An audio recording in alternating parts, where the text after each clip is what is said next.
Ladies and gentlemen, welcome to the WWE Fantasy Log, the final regular weekly fantasy log for Season 7. With me, as always, are Jeff and Tiff. Hi. Hi. And we are here for, as I mentioned, this is not the scoring for this week, but last week, because we fell behind due to Jeff and I being out of town the entirety of the weekend. So, Indeed. yeah. And you want to see what we're up to? Check out the other videos before this. Yeah, more Power. We were Power Morphicon. There's some videos about that. More forthcoming. Stay tuned. Indeed. But in the meantime, we're going to go ahead and do this. We're going to try to get it out of the way. SummerSlam will be done tomorrow. We'll round out the season. A draft will be held on Saturday, and then the first scoring of the new season will be on Sunday. Indeed. Stay tuned for all that. So also, we're going to go ahead. Going forward, we're doing a format change for the scoring, and it starts tonight. Because Tiff's schedule is changing. So going forward, it's going to go SmackDown Live, Monday Night Raw, and 205 Live in that order. Mm-hmm. Pretty much. So, SmackDown, go. Actually, no, we need to see the scores first. Yeah, how about we do things in the right order? Sorry. Dumb shit. It's been a week. I'm out of practice. Also, you're not sorry. You're not sorry at all. Yourself, Iago. That too. Calm yourself, Iago. Calm yourself, Iago. Anyway, let's see here. Fuck you, Jafar. Yeah, he didn't actually talk like that. I know. You fail. You get nothing. Good day, sir. Well, you fail because you didn't get the reference.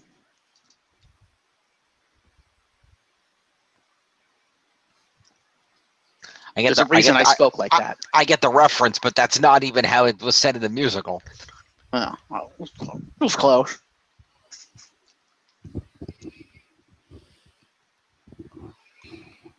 Anyway. Yes, Excel quite. spreadsheet. Yeah. Bring it up. Impatient fucking people.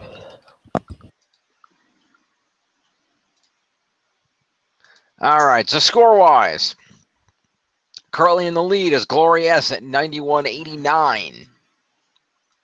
Followed at 85.21 by me with the Wogan Warriors, and Tiff at 80.20 with the Legit Rowdy Architects.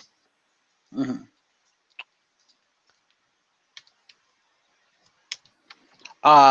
Jim? What? You might want to put SmackDown first, or your scores are going to be completely out of order. It's because we're doing SmackDown first, so you gotta have to put SmackDown first. It doesn't matter.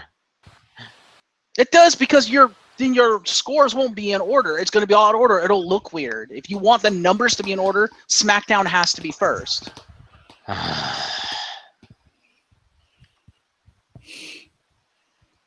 Unless you don't mind your numbers looking all wrong.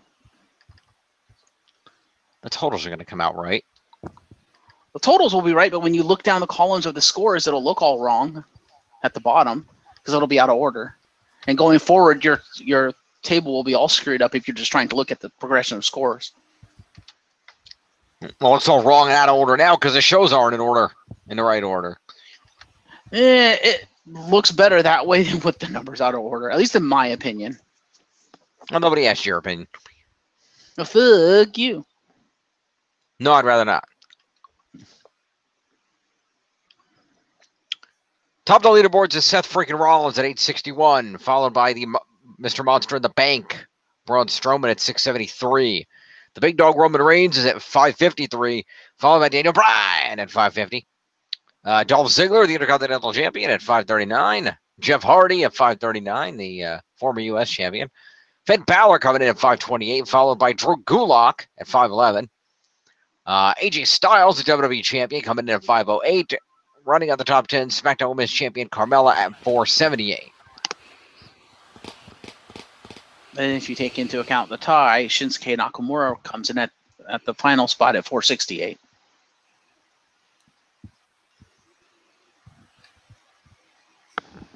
Anyway, Well, that's what you usually say.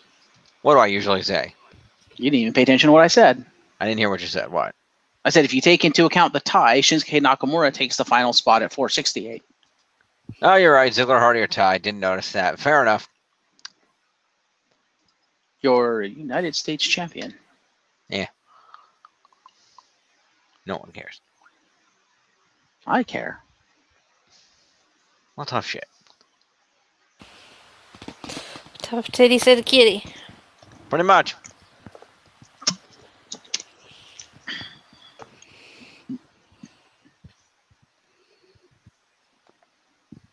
All right. All do this. right. Let's do this indeed. So, SummerSlam opens his evening with Charlotte. Becky Lynch comes out to join Charlotte, and then Carmella.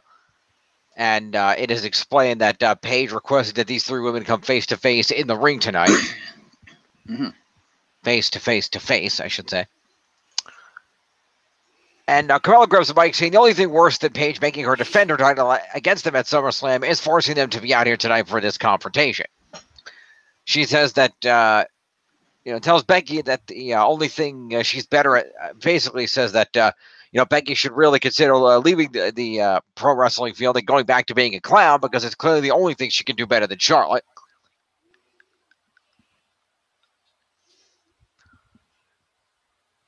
Carmella also reminds us that she has beaten Charlotte multiple times and beat Asuka multiple times. So being champion right now is good. Charlotte tells Carmella that her run is over and her lying, cheating, and manipulating will end at SummerSlam. And she adds that, Carmella's are trying to figure out why the people aren't supporting her. And Charlotte posits Carmella that maybe it's because you're a diva living in a women's era. Ooh, burn. Carmella says that her beauty, body, and charisma are all better than theirs, and she's the champ and they're not. Paige then interrupts and says, why wait till Sunday? Let's see these women do what they do. Why don't we see what these women do what they do best? Now, Carmella... No comment. Okay. Not 100% sure where that was aimed, but fair enough. Could be the attempt at your English accent. No, I'm pretty sure it was some kind of innuendo at the women, but... Or both. Could be both. I don't know. Anyway. Paige wants You out decide. Okay. Paige points out that now, Carmella, what you do best clearly is talk, so why don't you go on over to the commentary table? Damn. And we can see Charlotte and Becky do what they do best, in a tag team match right now.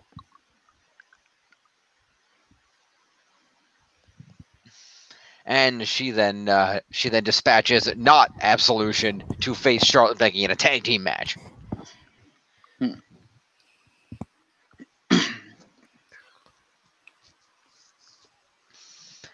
So that is a promo to the three ladies that opened up in the ring. That would be Becky. Oh, I passed her. Becky's up there. Becky and Carmella. And Charlotte. Yes, I'm aware. Thank you. All right. Then we go to the opening match of Charlotte and Becky versus Not Absolution. Tiff, what do we got? We'll go back up to Carmella and give her 5 points for commentary. That is a good point. We will do that. It's our 488.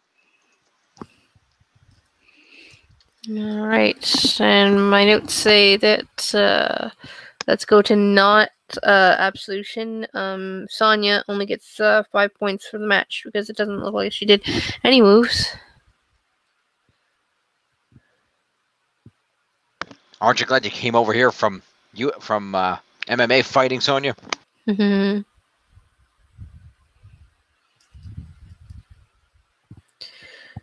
Ronda Rousey, you ain't.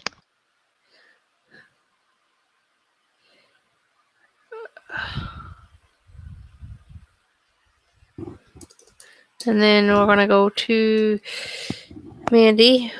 She gets 5 for the match and 2 move points, so gives her 7 points. All right. 7 is gonna put her at 165. And then we'll go to Charlotte.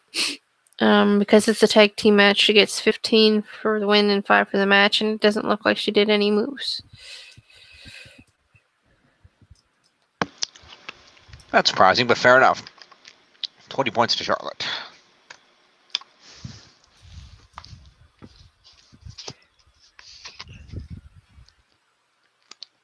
And then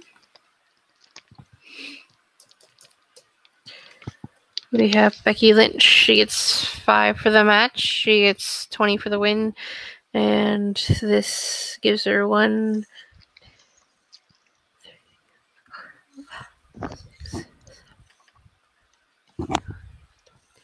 10 move points. Wait a second.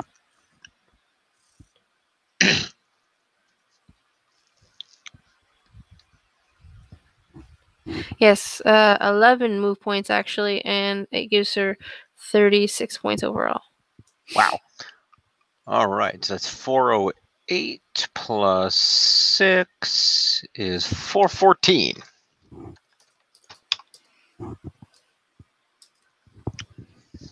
Nicely done.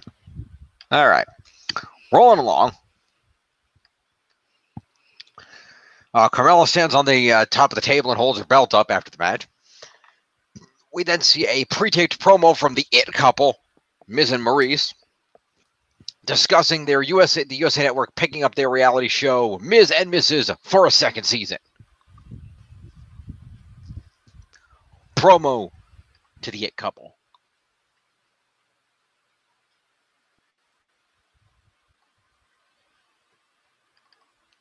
Maurice at 13. And The Miz. The Miz. Yep, 3:30. Okay. Following this, Charlotte and Becky are backstage post-match, and Charlotte tells Becky that she didn't have to do it all by herself out there. They then awkwardly exchange well wishes and a little teacup gesture and walk off. So that's going to be a mini to Charlotte and Becky for that.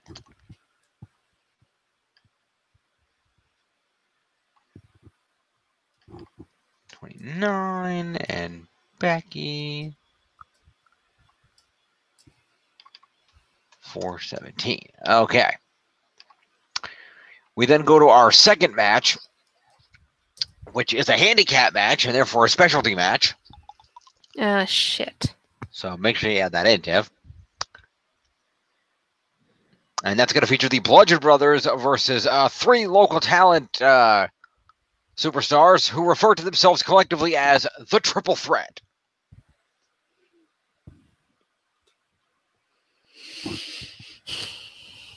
What's the It's 3 points. 3 for competing, 10 for winning.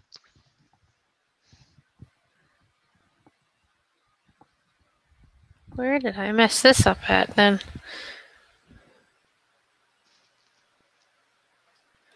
I don't know. Okay, so it's an extra 13 points right now. I have 5 for the match, and Eric and Luke both get 2 move points apiece, which gave them 7 plus the 13 points overall, gives them 20 points each. No, one of them should have more because the 10 for winning only goes to the guy that actually got the pinfall.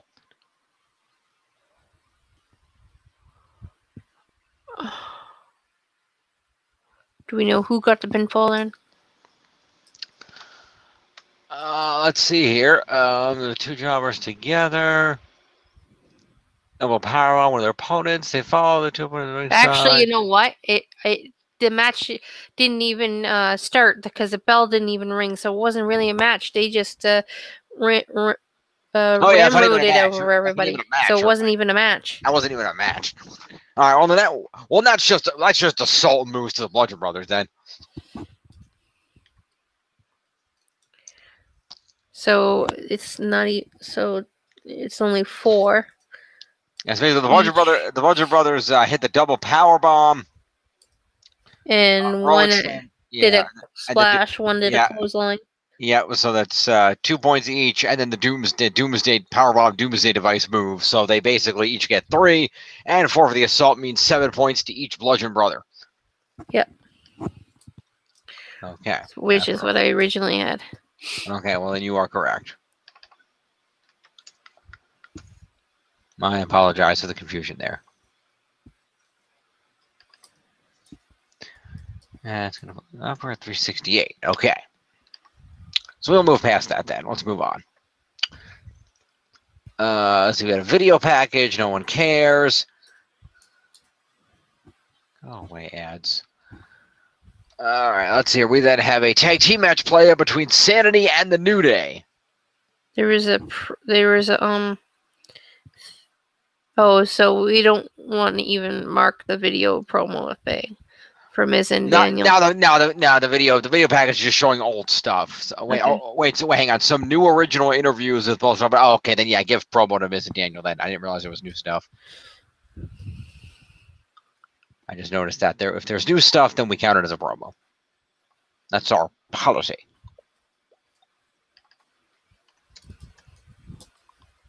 All right, and the Miz. Miz. Miz. All right. Then we have Sanity versus a New Day. Was this a 2-on-2 or a 6-man? 6-man. Ah, nice.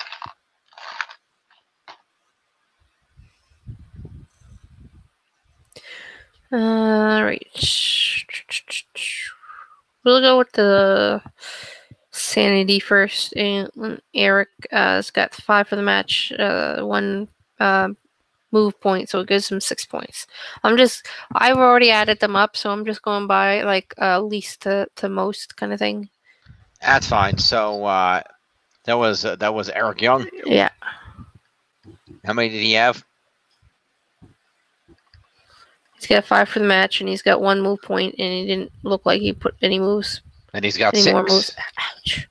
Don't hurt yourself. No, I've got the cat over here, and she's trying to chew on my hand. It's not good. Give her a chew toy.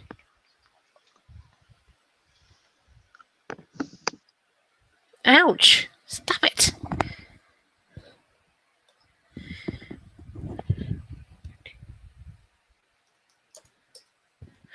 And then we have. Sorry for the interruption. We got Alexander Wolf. He's got 5 for the match and 2 move points at 7 points.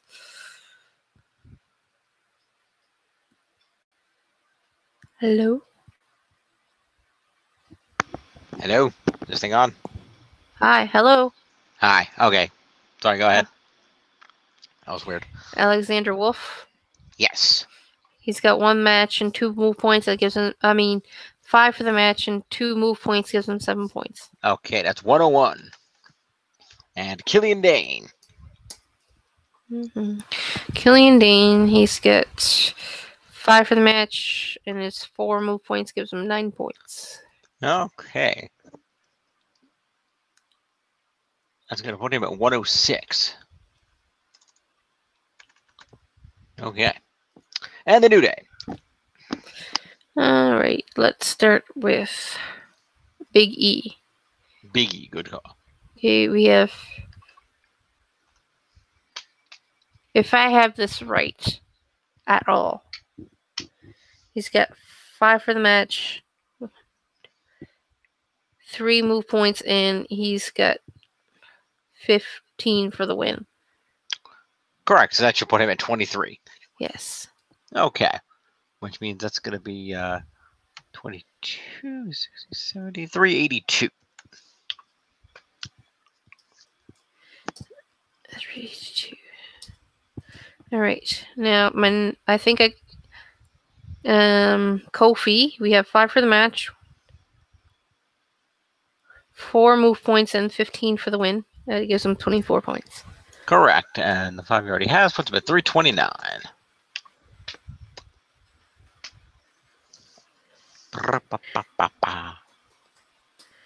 And then we have Xavier. He's got 5 for the match. He's got 3 move points and 20 for the win. That gives him 27 points. Nope, that's wrong. 28 points. All right, that puts him at 338 then. Go Xavier.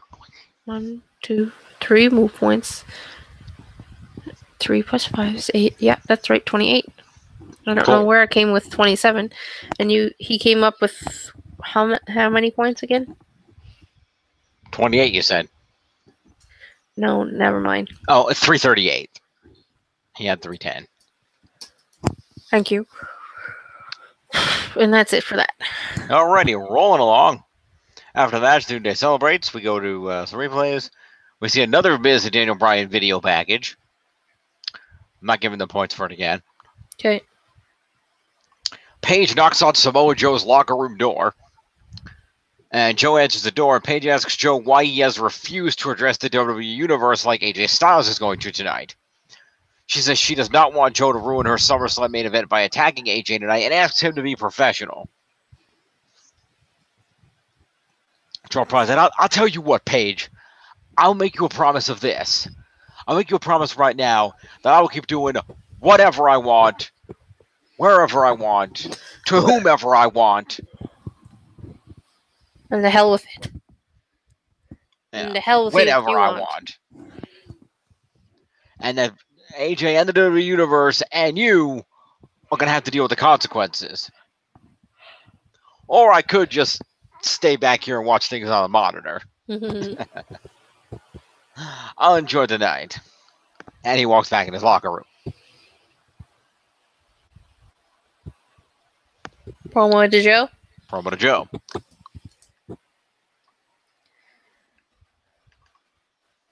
All right. Aiden English is in the ring with a microphone.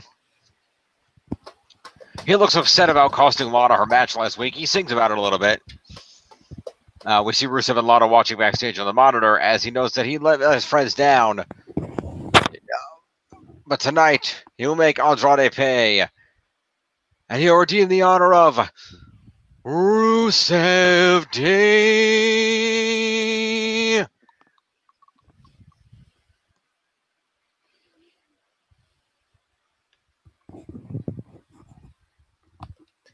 Hello. Andrade that beats Aiden in a rather quick match.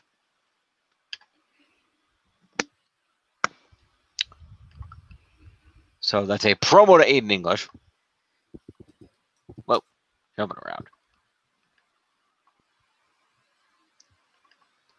Go to the 242 and then match Tiff. Oh, and 6 to the leader for accompaniments. Throw that in. 6 for accompaniment? Yes. No, wait, 5 for accompaniment. What am I talking about? You're right. I don't know what I'm talking about. Thinking interference. 5 for accompaniment. 127 for her. Okay. The match. 2 move points to Aiden English and 5 for the match gives him 7. All right. It's been 249. Andrade, we have 5 for the match, 20 for the win,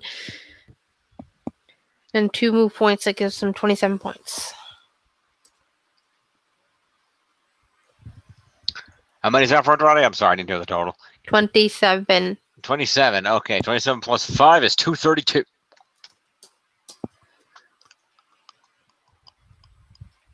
Sounds good. Zelina and Andrade then proceed to cut a promo after the match, trashing Lana until Rusev and Lana then come out to interrupt.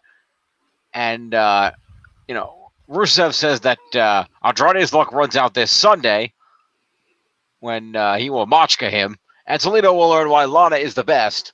Lana number 1. And Lana adds that together they will crush Zelina and Andrade. Because this year's SummerSlam falls on Rusev Day.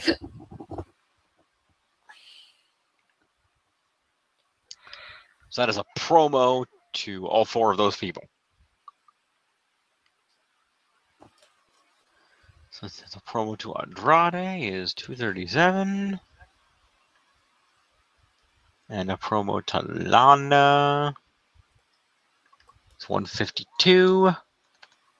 And a promo to Rusev. It's 419. And a promo to Zelina is 132. All right, all right. Following this, AJ Styles is backstage with Paige, and she pleads with him to remain professional tonight and not jeopardize the SummerSlam main event. AJ tells her that he made his wife a promise, and he intends on keeping it. Promo to AJ.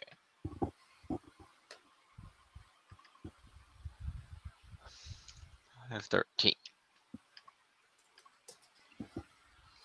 Jeff Hardy is backstage with his face paint, but that's just to promo the match coming up. We have a third and final video package from Miz and Brian. I'm still not giving them any more points for it. And then we go to our next match of Jeff Hardy versus Shelton Benjamin.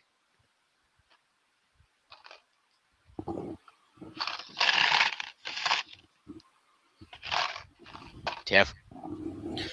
We have 5 for the match and 4 move points. It gives him 9 to Shelton Benjamin. All right.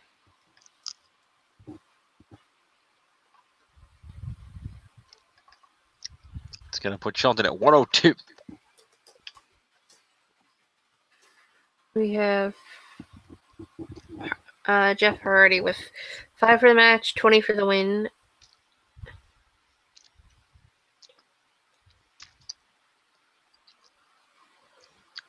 Anything else? 7 move points gives him 32. All right. For now. 39 plus 32 is going to be 69, 70, 71, 571.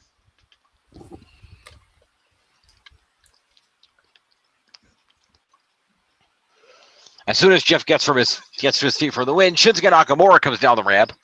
Shelton tries to attack Jeff from behind, but Jeff drops him. Nakamura then hits the ring and attacks Jeff from behind. Looks for a Kinshasa, but Jeff ducks it, hits a twist of fate. Runs up top, and it's a swanton for good measure.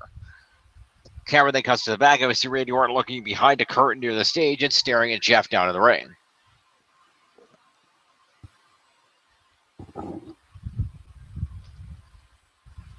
So that's an assault to Nakamura.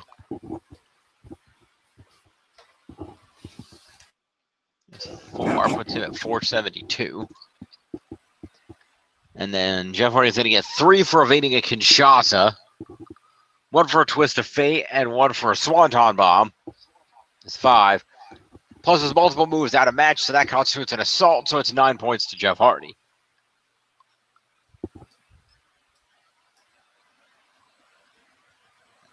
It's Jeff Hardy at 580. You really sitting here doing Tiff's job for her? Apparently so, because I missed all that. Wow. It's post-match. I'm helping her. Yeah, but you're just assuming that she missed it. You didn't even give her a chance to speak, dude. That's kind of a dick move. Well, she did miss it, so it doesn't matter. She did, but still. I had part of it, and I had missed a little bit of the rest. Yeah. Anyway, we get a rundown of the SummerSlam card, and then we end the match with a promo from the show, with a promo from AJ Styles. And Samoa. And then a promo for Samoa Joe. Okay. And as I was marking this, so that he was just lurking, so that Randy Orton doesn't get anything, right? He lurked and showed up. Give him 3 points. Okay, because I wasn't sure about any of that, so I just had a question mark because I didn't know how to mark it. Yeah, it's fine. That's what we're here for. And then we end the thing with a promo to... Oh, hey, fuck. Yeah. Oh, we still need to add 4 more points to Shelton Benjamin and Jeff Hardy because it was the end of the match.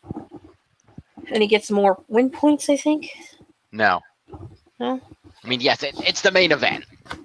Yeah. Yeah, Shelton and Jeff for the main event. So therefore, Shelton Benjamin is going to get 4 points for competing in the main event.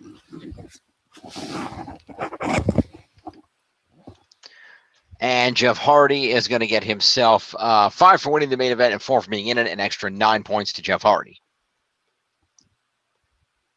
She's going to put him at 589. And that's just cue to ring in and say, woo. And like I said, promo to AJ, Yay. 518, and promo to Joe.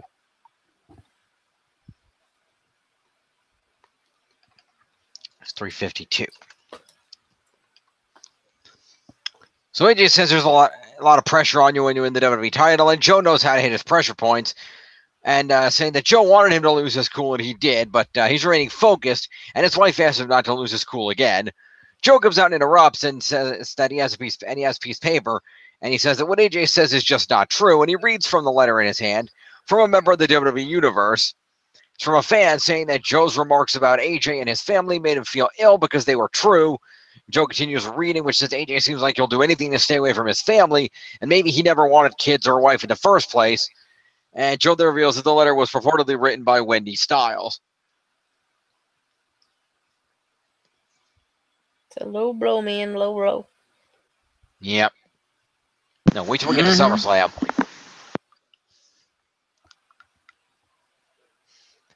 Well, there you go. So that's SmackDown. Let us check the happy totals there. So promo to the two of them?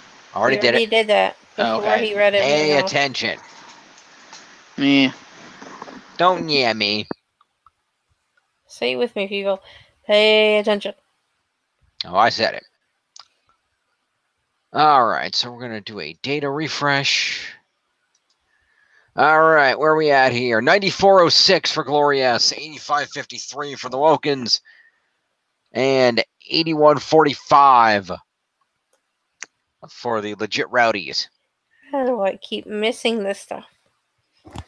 I don't know. I'm only off by 1 point anyway. That's not bad.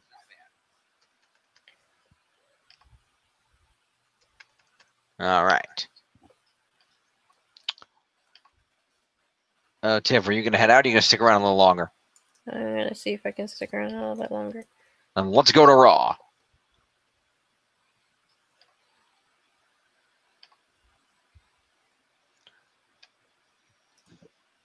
Let's see, where is the Raw recap? It's here somewhere. Wait, I have the link for that. I'm an idiot. There we go. Raw. All right. You're an idiot. Monday Night Raw, Monday Night Raw, Monday Night Raw. All right, go home Raw for SummerSlam. Emanated from the Greensboro Coliseum in Greensboro, North Carolina.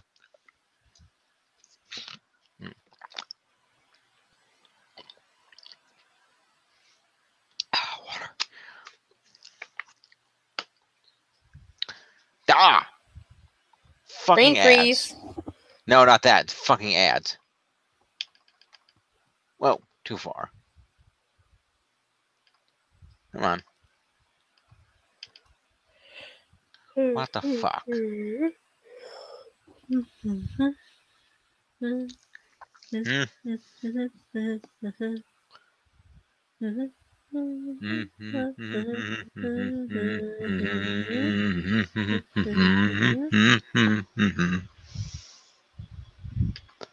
This thing is refusing to function. Do not refuse to function. Too late. There. All right, now stop loading shit. Okay. So we open up with Ronda Rousey in the ring. Rowdy Ronda Rousey. She begins talking about Natalia's father, the Anvil Jim Neidhart, who sadly passed away. And she sends a message to Natalya to stay strong and that everybody there loves her. She says that Alexa Bliss cheated to beat Natalya time and time again, but this Sunday she is going to beat Alexa Bliss and take the women's title once and for all.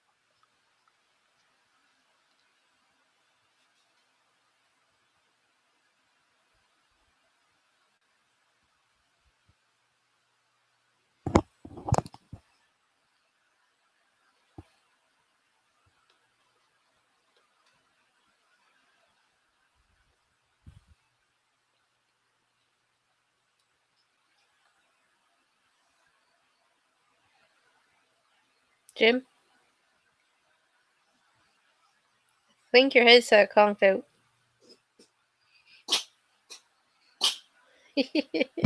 Jimson. His headset conked out. Oh, I'll type to him. I got it. Sorry. Fix your headset. Not my headset. Fix Hangout software.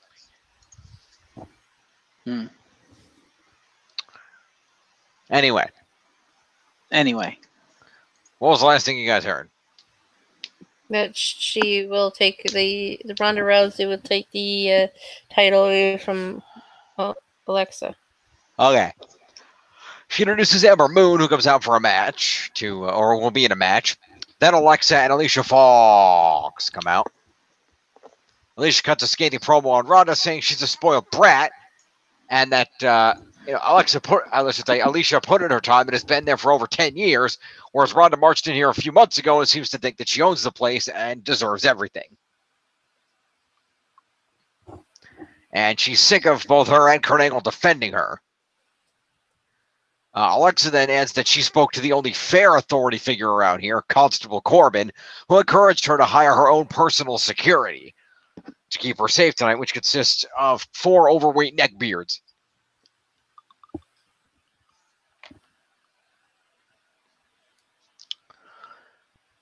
And Ronda gets everybody gets in the ring as they bump Ronda off the apron as they're getting in, the heels. Ronda gets back in the ring, and Alexa's security gets in her face.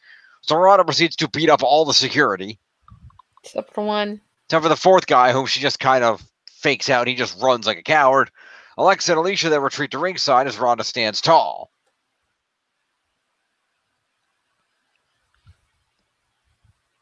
So let's see here. It's going to be a promo to everybody and an assault to Ronda.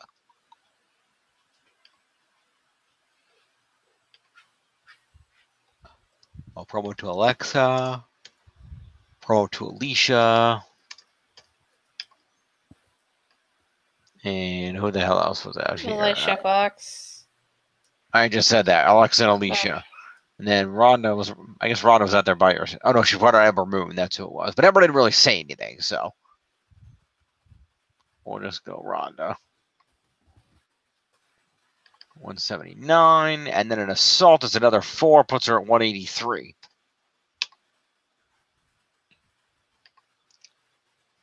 All right. We then have a one-on-one match between Alexa Bliss and Ember Moon. Purportedly.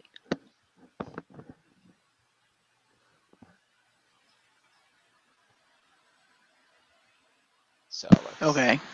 Yep, let me just bring up the thing here with the scores. All right, so Ember Moon comes out the victor. But it's unfortunately via a DQ.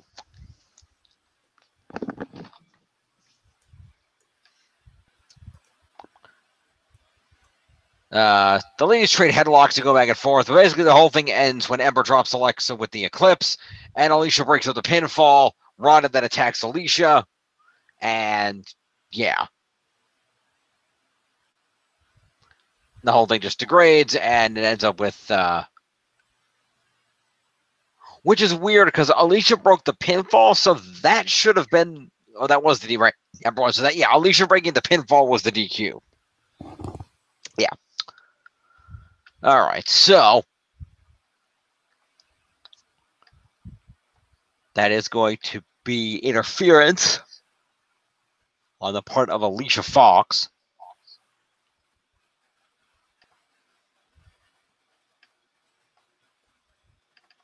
Accompaniment to play anywhere in there. No, because they were all out there already for the promo and stuff, so we don't really count a company for that. Good. Okay, we then have, let's see. Ronda Rousey. Yeah, we'll get to her in a minute. Let's see. Alexa gets 5 for being in a match. She lost by DQ, but not intentionally, so no reduction of points.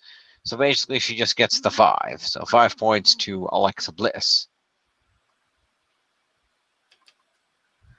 It's 453. We then have Ember Moon, who gets 5 points for being in the match. It was an unintentional DQ win, so no extra points there. But she does have one move for the Eclipse. So 6 points to Ember Moon.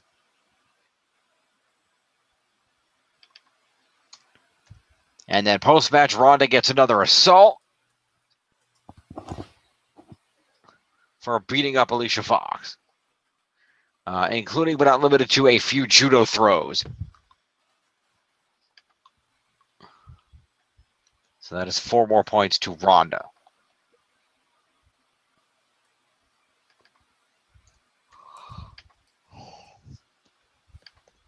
All right. Go to the broadcast team, which is special this week because it includes Michael Cole, Corey Graves, and filling in for Jonathan Coachman, the one and only Renee Young. So how about that?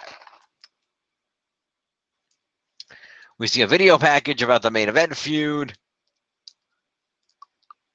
We then cut to Kurt Angle confronting Baron Corbin backstage for going over his head to Stephanie to book matches tonight. Corbin says he doesn't need Angle's permission. He just needs to go to the ring. Dolph Ziggler and Drew McIntyre walk into Kurt's office next.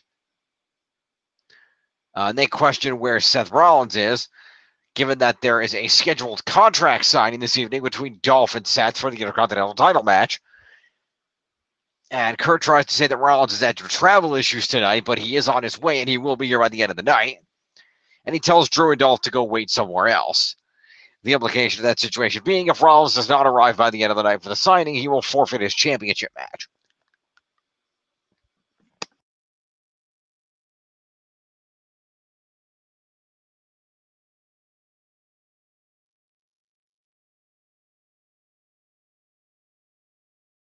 That's a promo to Dolph and Drew.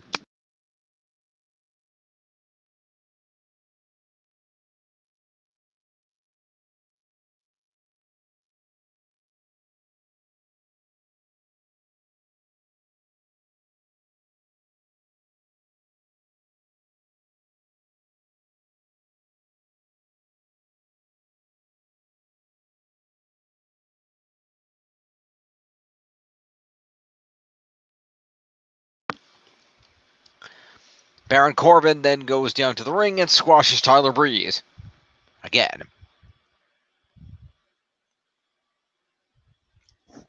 Again. So Tyler Breeze will get 5 points for having a match in 2 moves. Again. 7 points to Tyler Breeze.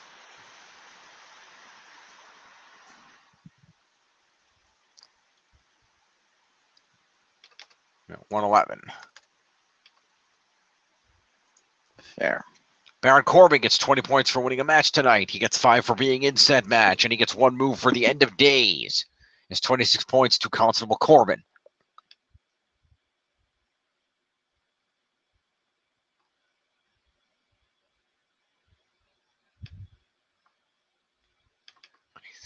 He's going to be 325.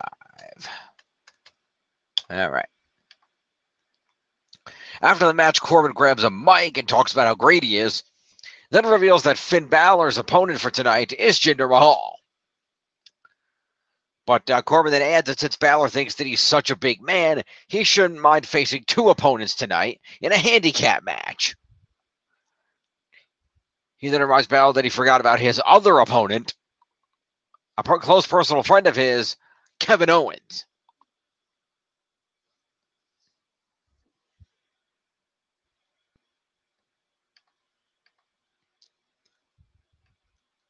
So given that that involves an announcement to fuck over Finn Balor, that would be a promo to Corbin because it's in storyline.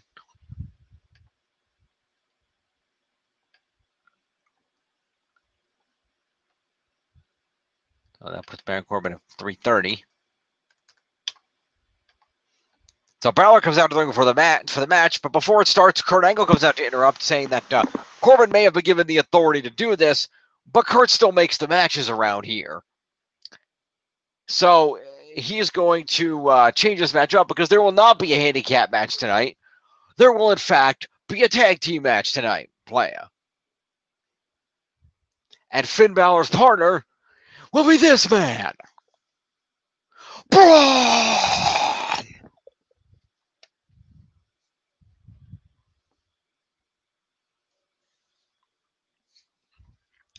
Braun Strowman comes out, and we have a tag team match. Playa.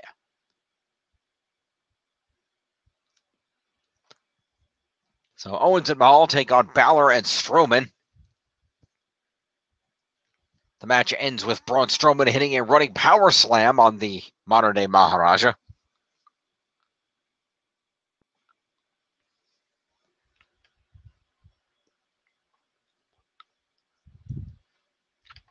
So the heel team is Owens and Mahal.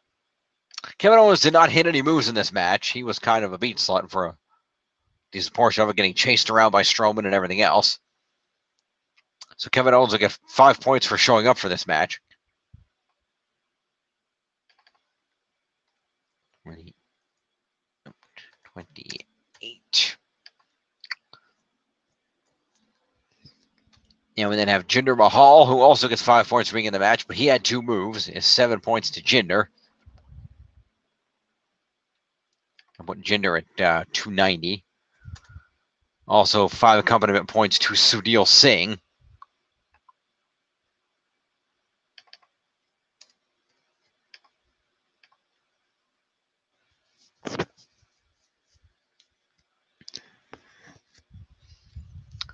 On the face side, we have Finn Balor. He's going to get 15 points for being on the winning team. He's going to get 5 for competing. It's 20. 2 moves is 22 points to Finn Balor.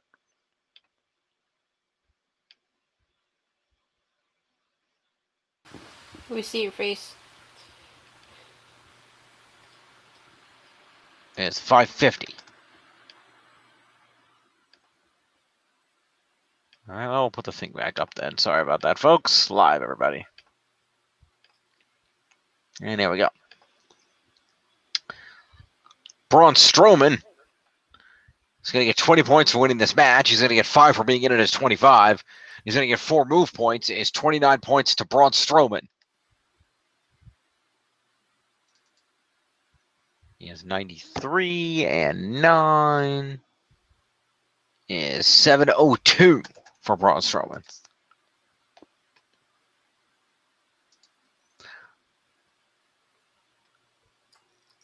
Braun picks up his case, celebrates the win, and then spots Kevin Owens and chases him all the way to the backstage area, leaving Balor alone in the ring, where he turns around and walks directly into an end of days. So that's a move to Baron Corbin.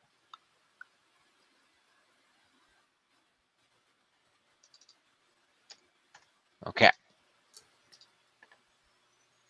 We cut back to Dolph and Drew again, who approach Kurt again, saying that Rollins is scared of them and he won't be showing up tonight. They may as well just cancel the match now. Kurt assures them that Rollins will be here tonight, and Dolph says that since he showed up on time, he wants to look at the contract early and make sure there's no mistakes in it. Kurt acquiesces to this and hands Dolph a copy of the contract.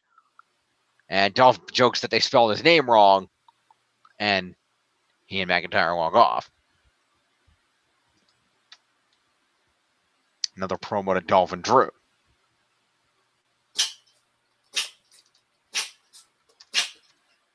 The hell? What's so funny? That was the cat sneezing in the background. What did it do? It sneezed in the background. Oh.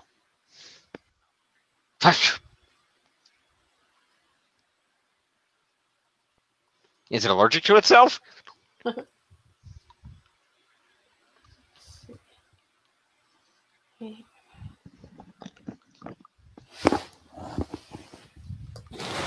It's been Balor good again. I missed it. Ah.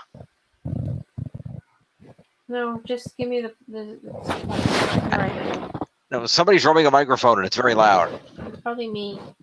So you sound really far away.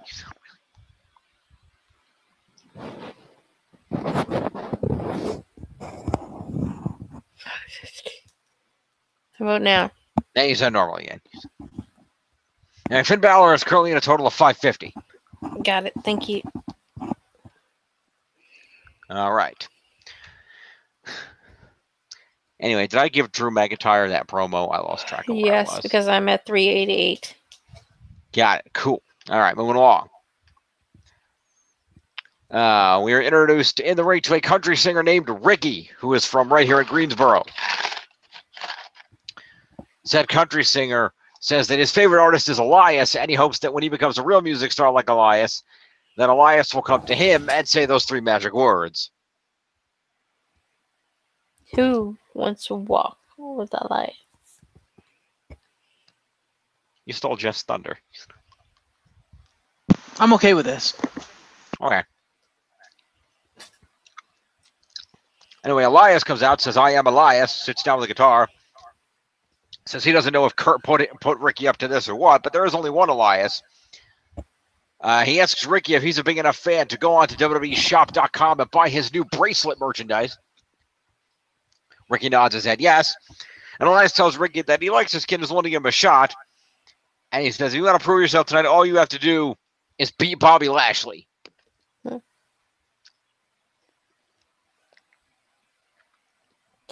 That match didn't even go. Elias up against promoting an upcoming concert before SummerSlam, but says his greatest performance will be at SummerSlam. Talks some shit about Greensboro, then Lashley comes out. He walks past Elias and gets in the ring with Ricky. He tells Ricky that he's going to need to find a new shtick because we already have a no-talent hack with a guitar. Elias tells Ricky to get ready, and when Lashley turns around to take his shirt off, Ricky smashes the guitar over his back. This does not even faze Lashley, who turns around and hits Ricky with a big spine buster. Bad mistake, Ricky. Yeah. That's a promo to Elias, and that assault to Lashley was one move.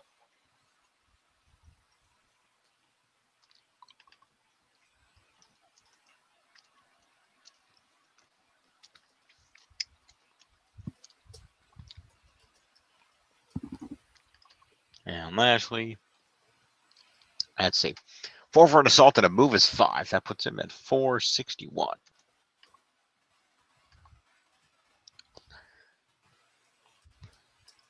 We cut back to the B team, who are lamenting about the fact that their odds of losing are greater than usual this evening because they're facing not 1 but 2 teams. And they don't even have to get pinned to lose. Dallas and Axel begin throwing math back and forth at each other about their percentage chance of winning versus losing. But Axel gives Dallas a pep talk saying that this has been the best run of their lives. So let's go out there and run for our lives.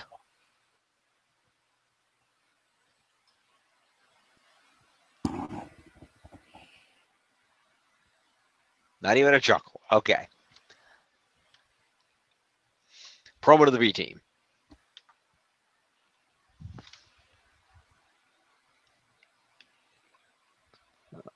Curtis Axel's going to get 5 points. That's 460. And Bo Dallas is going to get 5 points. It's going to be 413.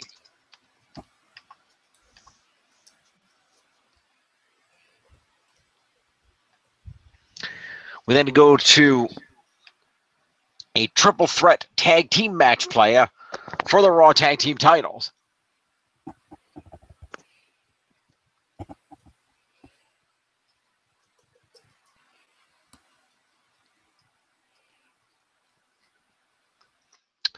And the match ends with the B team successfully retaining after the Revival hit Bray Wyatt with a Shatter Machine.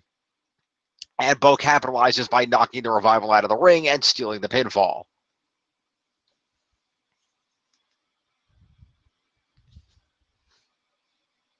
That's right. For those of you keeping score at home, Bo Dallas just stole a pinfall on his own brother. Well, there's going to be hell to pay when they get home. I thought it was Curtis Axel.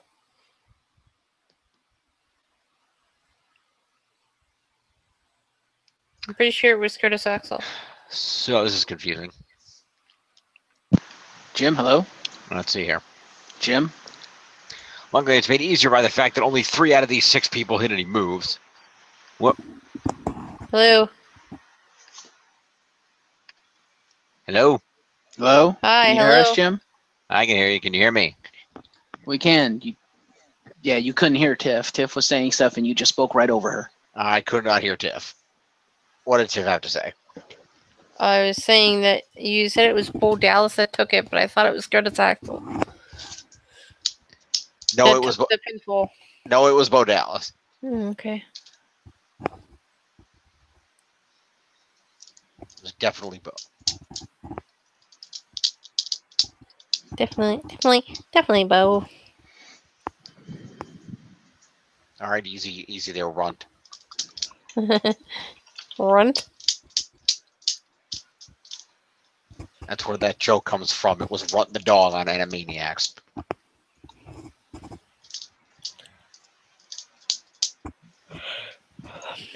Animaniacs. Gotta skip and yaks. Michael packs away the snacks while Bill Clinton plays the sax. It's Animaniacs. There's Pinky and the Brain who want to rule the universe. Good feathers plucked together, sloppy wax a weather purse. Yeah, this is not the Warner Brothers hour. This is wrestling, and Tiff needs to go to bed. I'm gonna go soon, I think. All right. Anyway, we're almost done with Raw. We gotta sort this craziness out.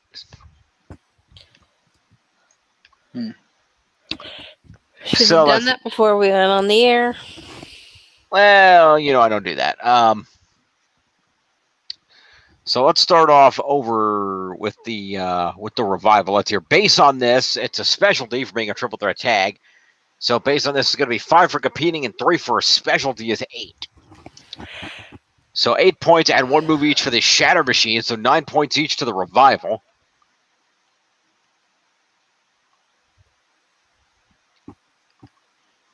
It's 197 for Dash Wilder. And another 9 to Scott Dawson. It's going to be 186. Then we have Matt Hardy, injured Matt Hardy, who really didn't do anything. So he's going to get himself 8 points for being in this match.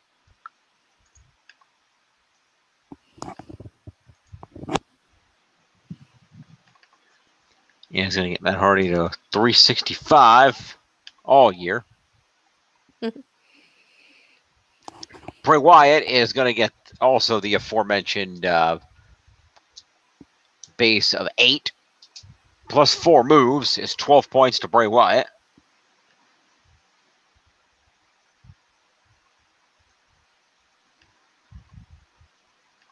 It's going to be 336. Trying to take some points away from yourself? Yeah, it was an accident. 336. And then Curtis Axel is going to get 15 points for being on the winning team. He's going to get the base 8 is 23 for Curtis Axel. Yes. 483, yep. Then Bo Dallas is going to get 20 points for winning this match. Oh, hang on. Curtis Axel gets another 15 points for a retention of the tag team titles. That'll be 93 and 5 is 498. And Bo Dallas will get 20 points for winning the match. 15 for a retention of the tag titles is 35. 10 for winning a specialty match is 45. The base 8 is 53 for Bo Dallas.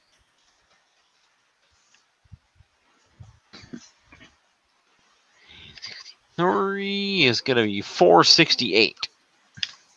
That is 466. I got 468. You said it was 53, wasn't it? Yeah, plus 430. Oh, you're right. You're right. 53. Yeah, it's 466. My bad. Thank you.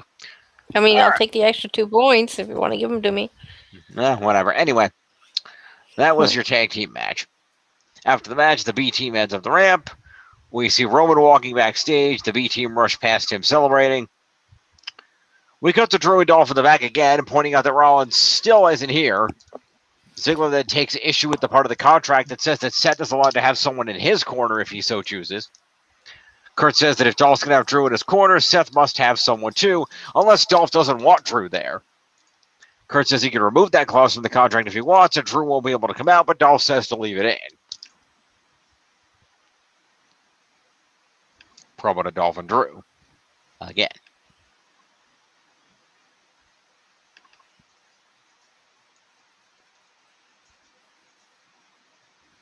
Yeah. 392.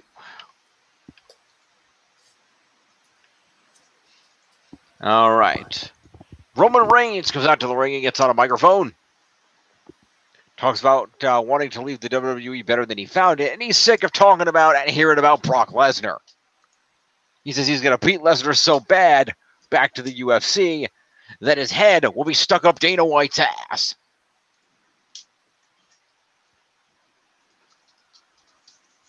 Paul Heyman then interrupts him, looking rather jovial.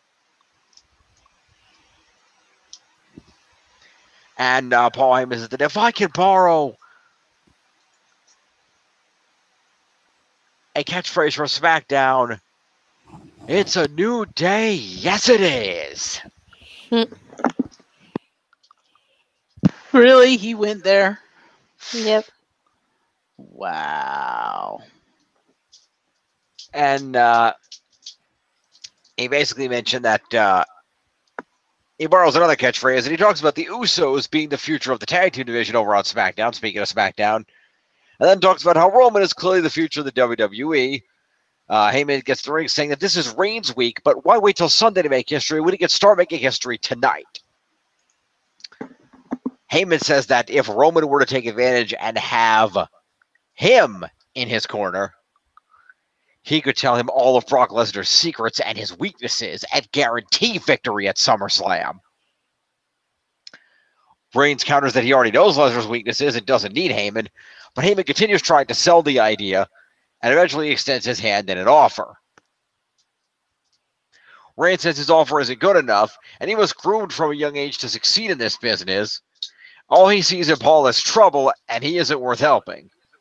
And then wishes Paul good luck on his future endeavors.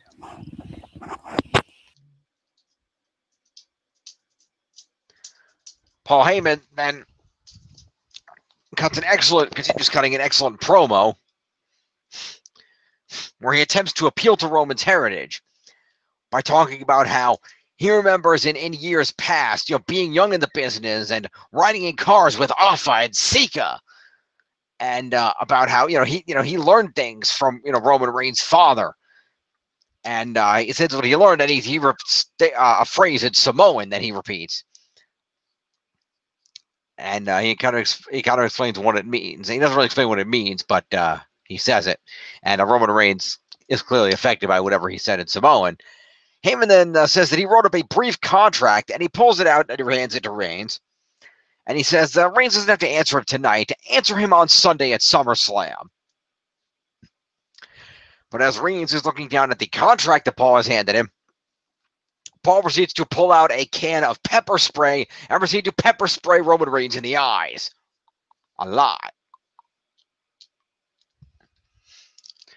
Roman Reigns falls over toward the corner, grabbing at his eyes, and Paul Heyman continues spraying him with pepper spray. Heyman then steps out of the ring and stands near the ramp as the cameraman gets in the ring and tries to help Roman wipe his face off. Unfortunately, Brock's music hits. We find out Brock is there, and he proceeds to come to the ring and beat the shit out of Roman Reigns. After handing his belt to Paul on the way down, revealing that the entirety of Paul Heyman's supposed breakdown in fear of Lesnar was a hoax.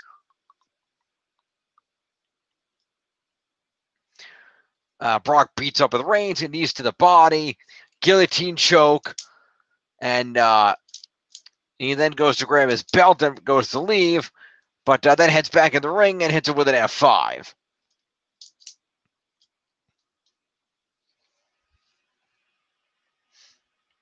So that is a promo to Paul Heyman, an amazing promo to Paul Heyman, again, and a promo to Roman Reigns.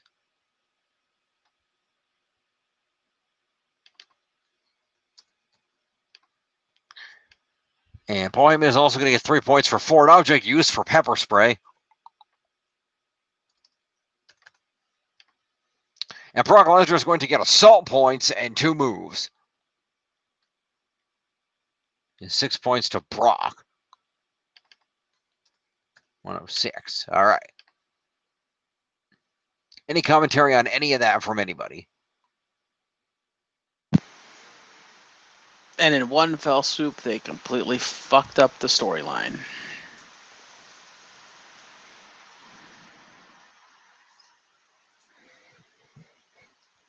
Regardless of how good it was, and sounds like it was a pretty good promo, that completely pissed me off.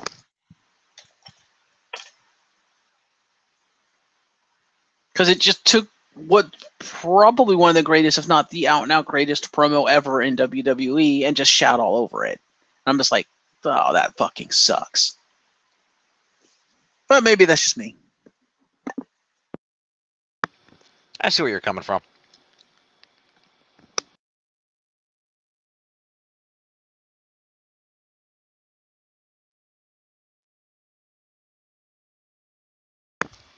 All right. After this, we clear the ring, and we have ourselves a 6-man tag team match in which Bobby Roode in which Bobby Roode and Titus Worldwide take on the Authors of Pain and Mojo Rawley.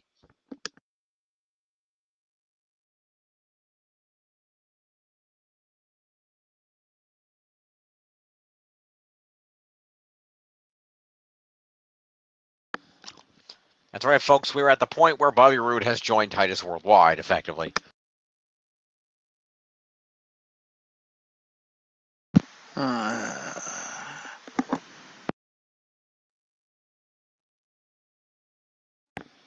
Worldwide?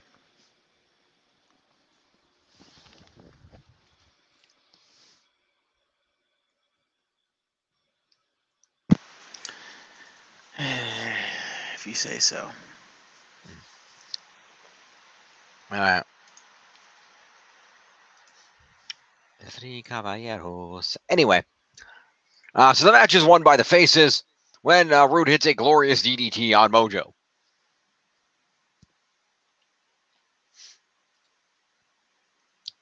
So the Authors of Pain and Mojo really didn't do anything, so they're all just going to get 5 points for showing up. That's 5 to Occam. And 5 to Razor. 196. And 5 to Mojo. 186. On the other side, we've got Titus Worldwide. We're down here, so we'll do Titus first. He's going to get 15 points for being on the winning team. 5 for competing is 20 points to Titus. 127. And the same 20 points are going to Apollo for the same reason. So that puts him at 139. Dana Brooke will get some accompaniment points while we're up here. I'll put her at 76. And Bobby Roode gets 20 points for winning a match. He gets 5 for competing in that match. And he gets 1 point for a glorious DDT and 1 point for the blockbuster off the middle rope. We'll put Bobby Roode at 27 points for tonight.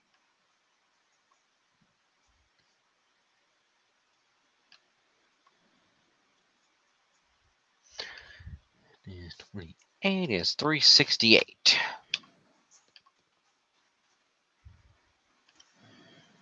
We see a video package for the late Jim Neidhart SummerSlam rundown. We then see a pre-taped promo from the Riot Squad asking if Bayley and Sasha's now tenuous friendship can withstand a riot. Promo to the Riot Squad. I would also like to say, what world do we live in where Sasha and Bayley's friendship and team is stronger than Becky and Charlotte? What the fuck? Yep. Like, what the fuck, WWE? It makes no sense. Yep.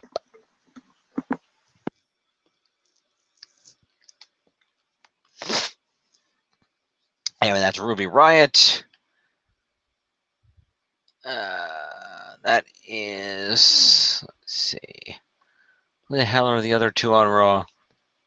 I don't know who these people are. Liv Morgan.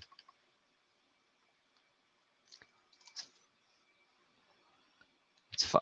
Wait, what am I doing? Undo that. It's 5 for a promo. What the hell are you doing? It's, yeah, 41. Okay, 241. And Sarah Logan will also get 5 and go to 236.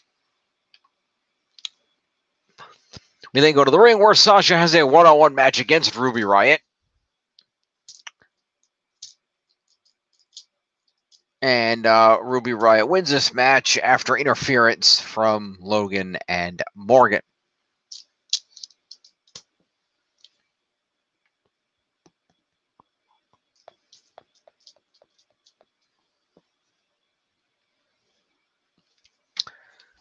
So let's see here. Down, arm drag. I'm gonna. Okay, so Bayley apparently did not interfere, so Bayley's just gonna get accompaniment.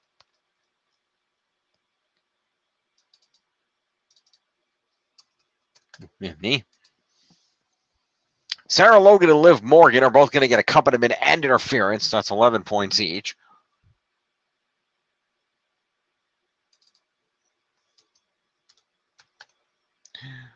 And Sarah Logan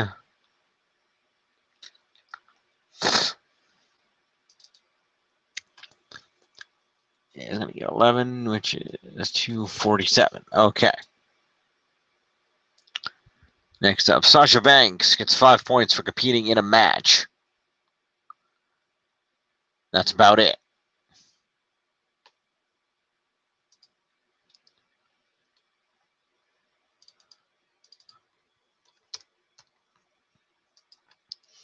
And Ruby Riott gets 20 for winning, 5 for competing, and 3 for an evasion. It's 25. It's 28 points to Ruby Riott.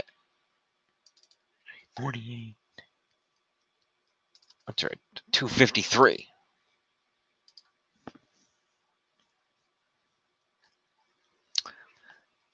Following that match, Corbin confronts Kurt backstage as a staffer walks in to say that Rollins still hasn't arrived, and Corbin tells Kurt that he's out of time, and Kurt walks off. We go to the ring where Kurt comes out, which is has a table set up for a contract signing. He gets on the mic and says, before we start this, he wants to say that he's not going to suspend Brock Lesnar for his heinous attack tonight because he wants to see Roman kick his ass at SummerSlam. He says that starts saying Brock is the worst champion of all time. Then Dolph and Drew came out, and they said that Seth isn't coming. Let's get this over with and write it down as a forfeit. Dolph asks if he has to defend the title on Sunday or if he could take the night off and do a stand-up comedy set. Kurt introduces Rollins, but Rollins does not come out, so they trash talk him some more. Drew says that they do respect Seth every week because every week he keeps working and, giving his absolute all. Drew McIntyre cutting a promo making a point that far too many men make it to the Monday Night Raw roster and think that that's it and then coast on their laurels. But getting to Raw is where the real work begins and where you have to double, if not triple, your efforts to stand out each and every week.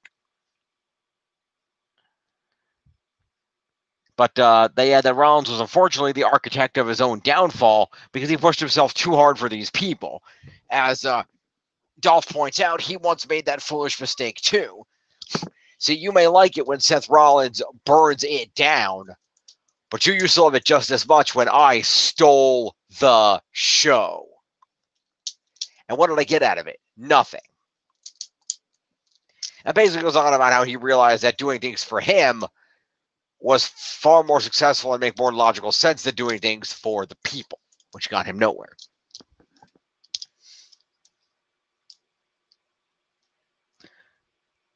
And he also adds that he also, finally found somebody who actually supports him. He says that McIntyre pushes him to be better every week in and out, and that's all he needs to be the best that he can be. He does not need these people.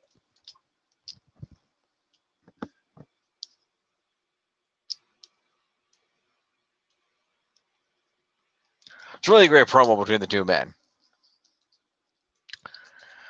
Well, anyway, Seth Rollins finally comes out right after Ziggler signs the contract, after Kurt reluctantly hands it to him.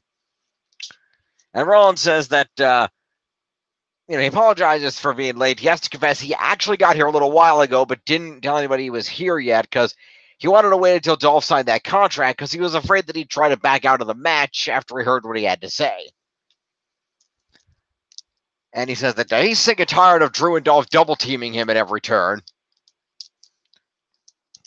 He can't get in a fight with one of them without the other one getting involved. So he says that there's a reason that clause about me having someone in my corner was in the contract. Because you see, truth be told, I was dealing with travel issues for most of the night. They just weren't my travel issues. And of course, out comes Dean Ambrose, returned from his surgery and injury. And Seth reveals that if you're gonna have this Scottish psychopath in your corner, I figure that I may as well have a lunatic in mine.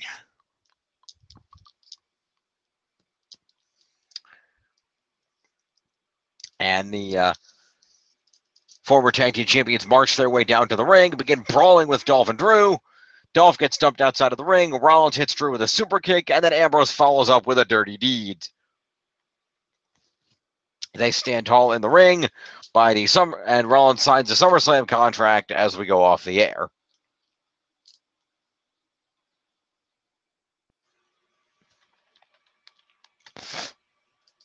That's a promo to Dolph and Drew.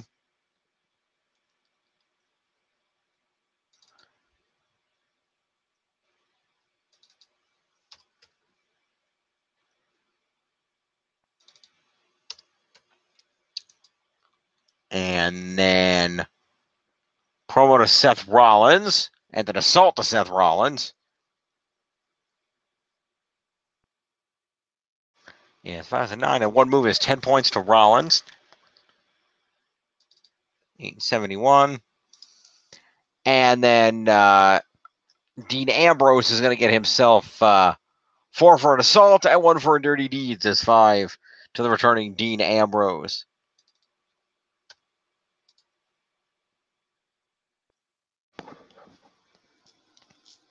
And I believe, correct me if I'm wrong on this, that I had standing dibs on Dean Ambrose if he returned.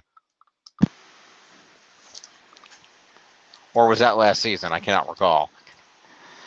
You may have. However, that runs into another issue. Yeah. He's clearly Seth Rollins' tag team partner, and you no longer have Seth. And actually, I believe that was last season when you had Seth, wasn't it? That you had. That's why I asked, because I couldn't remember. Yeah. All right. Fair enough. Anyway. I think it's a little more fair if she gets him anyway. Yeah, I agree. So that's the end of Raw. Let's check those totals. All right, still in the lead, 95-76 for Glorious, 86-98 for the Woken Warriors, and 83-56 for Legit Rowdy.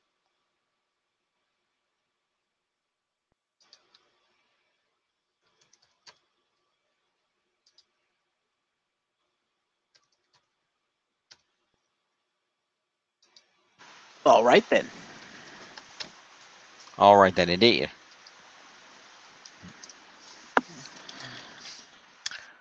Jeff, the 205 Live. Indeed. So we kick off with a match that I don't quite understand their thinking here. Hang on one sec before you do this. Tiff, you still with us?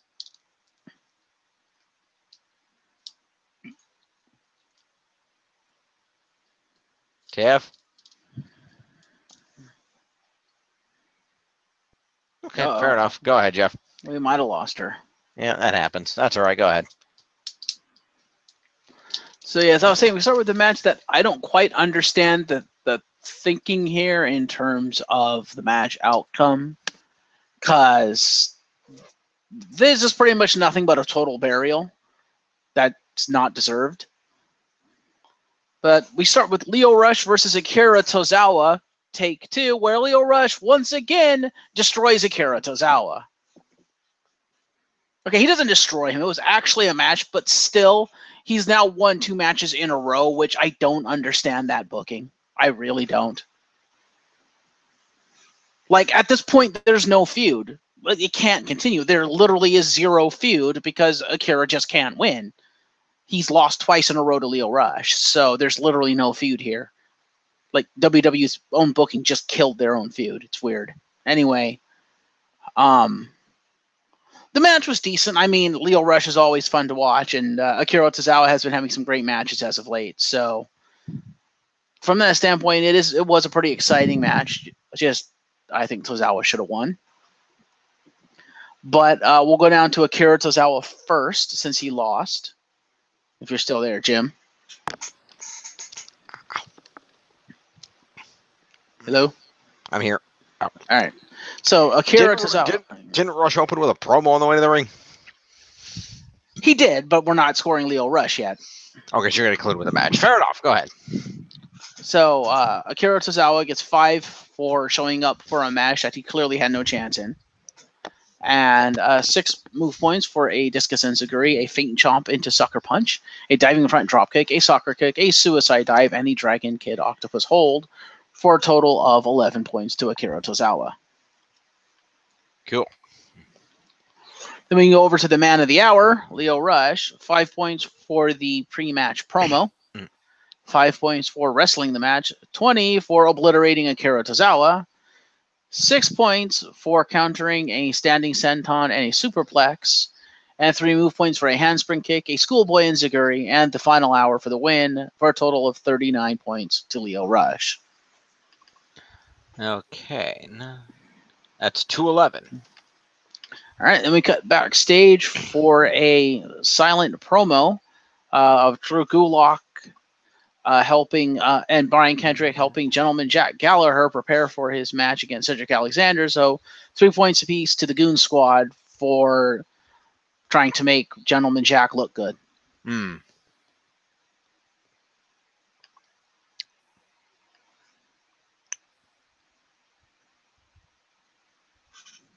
Wait, Yep. 3 points to Jack Gallagher for punching a punching bag. 3 for Brian Kendrick for being there. And 3 to Drew Gulak for holding the punching bag and saying, punch harder, punch harder. Okay, that's fair. Where the hell's Brian Kendrick? There he is. 3 to Brian Kendrick.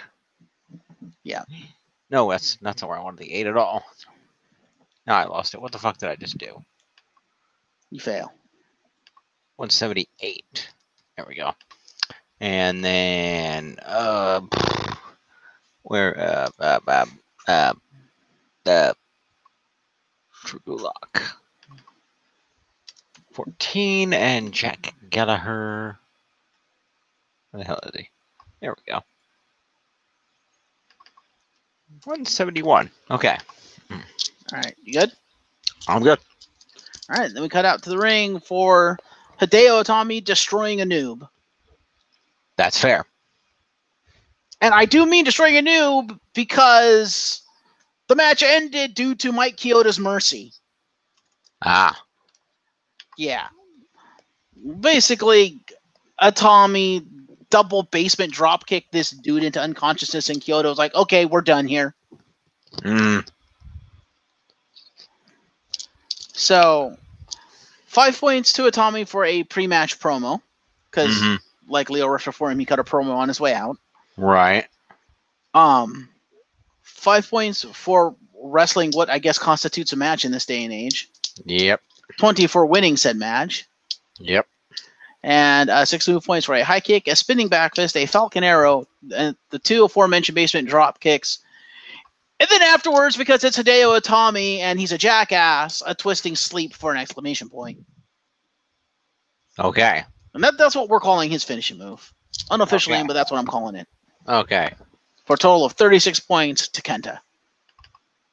I count 37. You count 37? You said he had 6 moves plus the twisted sleep post match. No, that's part of the 6 moves. Gotcha. 36 then.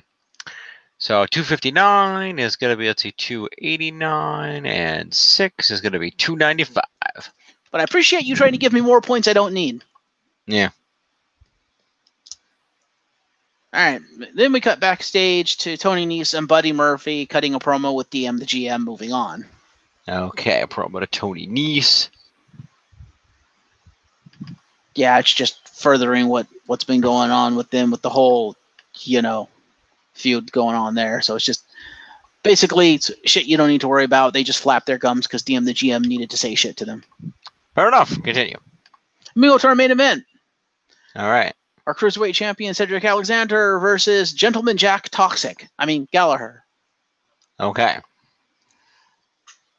So, this was a fantastic match with Gallagher constantly targeting Cedric's neck and right shoulder. Like the nerve there, because there's a nerve right there. And Alexander trying to shake it off and, countering Jack like nobody's business. Jack actually pulling out moves for once in his career, or his Cruiserweight career here. And of course the match ends with, say it with me, ladies and gentlemen, lumbar check. Lumbar check. Yes. So Cedric wins the match, and he's celebrating, trying to shake the tinglies out of his nerve on his neck. As he tries to leave the ring, he leaves the ring, starts to walk with the ramp, and the Brian Kendrick comes down, clotheslines him across the back, tosses him in the ring, slides in the ring, and then Cedric gets up, beats the shit out of Brian Kendrick, and then Drew Gulak comes out of nowhere and locks the Gulak on him in the middle of the ring. And then he picks up the Cruiserweight Championship, looks at it, brushes it off, and gingerly lays it over Cedric's corpse, all condescending-like, as the show goes off the air. All right, then. Yeah, the heel with the title shtick. Yep. So, Drew Gulak, 1 point for the Gulak. All right. Unless you think the whole draping of the title constitutes a mini promo or silent promo. Probably not. I think we're good. Move on. It's not going to affect the fucking totals anyway. The Brian Kendrick, 4 points for beating the shit out of Cedric Alexander. Okay. Up here, Brian Kendrick. 4. That puts him at 182. All right. Jack Gallagher. Yes. 5 for being in a match, 4 for being in the main event. Yep. 6 points for countering the Three Amigos and the lumbar check. Okay. 12 points for 2 European uppercuts, a thrusting headbutt, face stomp, running low dropkick, straight jacket sleeper with body scissors, side chancery, running face buster into the second rope, cross face, guillotine choke, gentleman's dropkick, and a gut wrench powerbomb for a total of 27 points. All right. So that's 81, 91, and 7 is 198. Yeah, Jack Gallagher bust out all kinds of submission moves in this match. Okay. So we have our Cruiserweight Champion, Cedric Alexander. 5 for being in the match, 4 for being in the main event, 20 for winning the match, 5 for winning the main event, 12 points for countering the crossface, the guillotine choke, a gentleman's dropkick, and a captain's hook. Yeah, Brian tried to do the captain's hook and failed miserably. And 9 move points for a handstand, head scissors takedown, a standing dropkick, a spinning back elbow, the neuralizer, springboard clothesline, spinning back kick, Michinoku driver, which was fucking amazing because he countered the guillotine choke with the Michinoku driver. It was like, what the fuck? Yeah, it was fucking impressive. A Spanish fly, which he countered. He countered some? Was it the captain's hook with the Spanish fly? He countered something, but it was fucking just flush. It looked really good. The lumbar check, and then 4 points for beating the shit out of Brian Kendrick for daring to put his hands on him. For a total of 61 points to Cedric Alexander. Okay.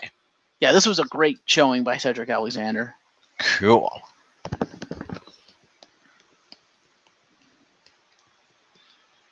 $61 points. Damn. Yeah. He did a lot of stuff. Yeah, it's going to be 431. All right. All right. Let's check the scores. Mm-hmm. Fresh save. All right. So in the lead is still the glorious TNA Perosu Club Originals. Still got my quota. 96-89. Second place.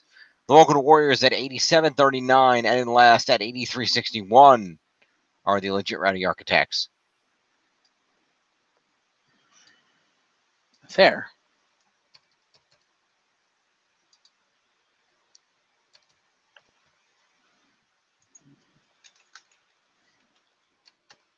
One. All right. Bam. Bam, son.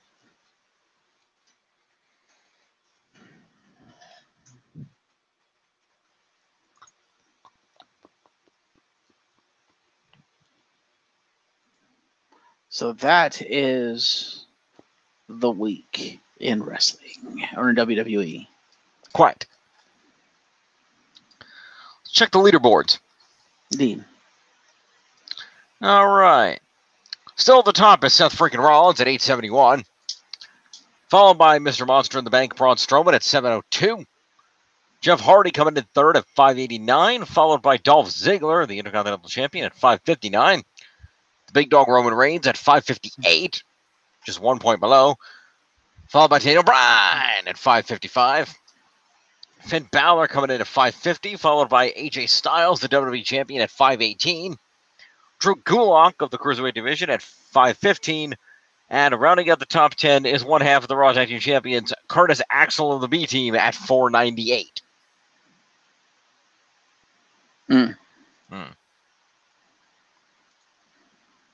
So there you have it. Absolutely. Absolutely indeed. That is mightily impressive. It is mightily impressive. So there you have the week in WWE. As mentioned at the top of the program. Oh, she's not even in the call anymore. Yeah, she went to bed. That's fine. That's fair. As mentioned at the top of the call, top of the video, we will be seeing you fine folks possibly for news somewhere in here. We'll let you know. It's taking a back seat right now. We will definitely be seeing you on Saturday night for the on Thursday night, tomorrow night for SummerSlam, on Saturday night for the Season 8 draft, and on Sunday night for the first scoring of Season 8. Right. Well, if we're not doing the draft until Saturday, we may as well do the news on Friday when we normally do it. We could if we feel like doing it. We'll see. Yeah, we'll see. But until then, we'll see you next time, folks. Check out the videos for Power More Forgotten if you're a Ranger fan. And see you later. Before you did you click already? Nope. Go for it. Okay. Because I do want to hawk something else new. It is a work in progress. You may know where I'm going with this, Jim. It is something we've been considering doing for a long time now. Jim has threatened to do a, how shall I put this, not as streamlined version of this. And it's more for our usage than anything else, especially in light of what's been going on in Wikipedia. But it is open to the public. Anyone can go view it. Anyone can use it as a reference. I'm fine with this.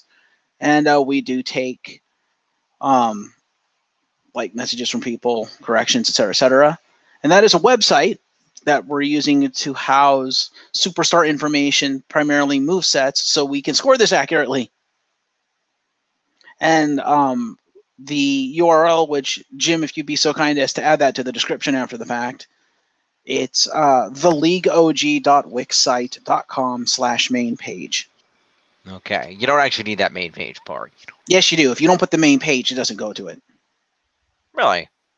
Not for me. It'll say the page doesn't exist. If you add main page to it, it exists. What is it? theleagueog.wixsite, WIXSITE.com. I think it's Wixsite. Yeah.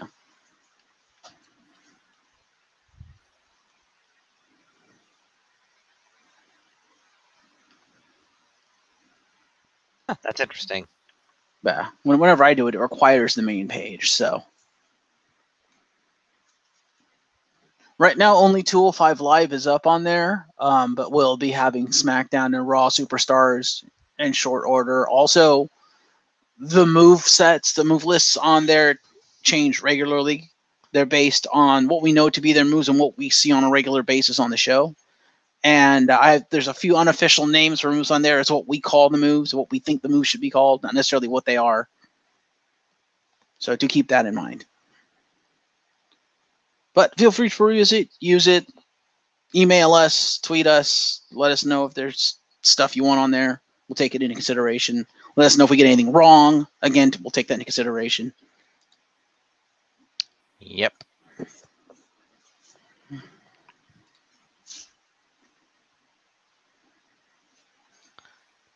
Alrighty then. Thank you for hogging that. Absolutely. And as mentioned, we'll see you around for more great league stuff. Peace. You want